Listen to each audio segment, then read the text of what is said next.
But then I had something inside of me that was like, get up. So I got up and started fighting him. And then there's blood everywhere because apparently head injuries bleed a lot. And apparently a lot.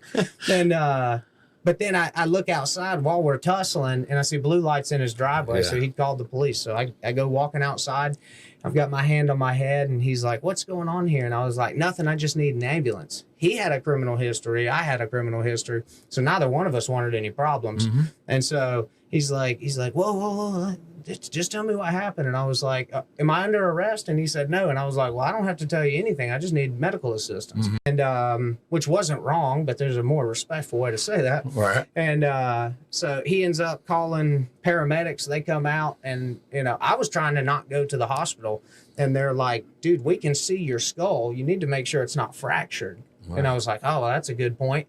So go to the emergency room, get stapled up, and then I started getting calls from people. Because remember, I said I used to run around with some bloods back in the day. So I started getting calls from people like, how do you want to handle this? What do you want to do? Right. And at that point, I was so just out of my mind because I was extremely concussed for one. But I was like, dude, I don't know. Give me a little bit of time. And then my dad calls me, and he's like, I'm worried about what you're going to do.